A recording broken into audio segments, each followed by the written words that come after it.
Au numéro 1, on te demande de calculer l'aire totale de ce solide. Si on considère les faces, on pourrait se dire qu'on a l'aire totale du prisme à base rectangulaire.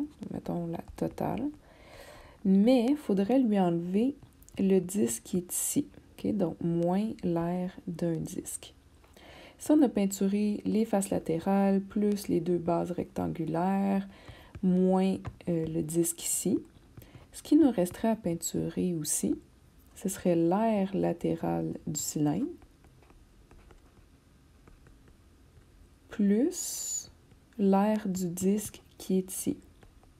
Sauf que vu qu'on a enlevé un disque et qu'on ajoute un disque, finalement, le chemin le plus rapide, si tu veux, c'est de vraiment faire l'aire totale du prisme plus l'aire latérale du cylindre. Pas besoin d'enlever le disque et d'ajouter le disque, à moins que tu aies le goût de le faire, c'est correct, mais c'est juste que ça va revenir au même.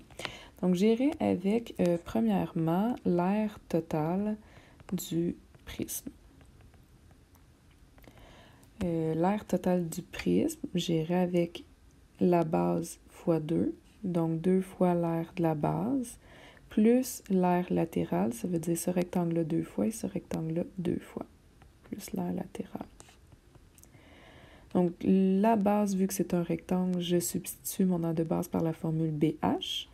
Et l'aire latérale, vu que c'est un prisme, c'est PBH. On se rappellera que si ça avait été PB fois A divisé par 2, ça aurait été pour une pyramide. Okay? Pour mon rectangle, ça va être un 11 par 17. Donc, 11 fois 17, 2 fois, parce que j'ai celui-là plus celui-là. OK, c'est ça. Plus périmètre de la base, 11 plus 17 plus 11 plus 17.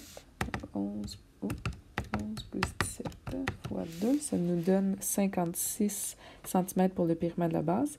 Et la hauteur entre ces deux bases-là est de 7 cm. Au total, 2 fois 11 fois 17 plus 56 fois 7, ça donne un gros 766 cm² pour la totale du prisme. Fait que si ça te tente, tu peux enlever l'aire du disque ici, mais sinon, tu auras juste à ne pas l'ajouter là.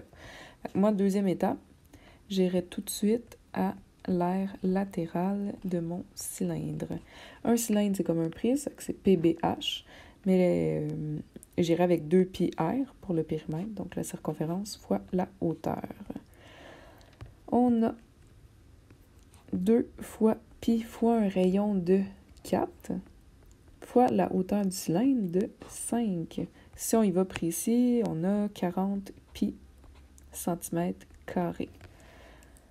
Troisièmement, mon étape finale, j'irai avec l'aire totale du solide. Ce serait mon étape 1, donc R de l'étape 1 plus R de l'étape 2. Donc, du 766 cm² plus 40 pi. Ça, ce serait une réponse précise, mais si je fais 766 plus 40 pi, ça me donne environ 891,66 cm². Pour ceux qui auraient enlevé le disque et qui vont ajouter une base du cylindre, vous allez arriver exactement à cette réponse-là.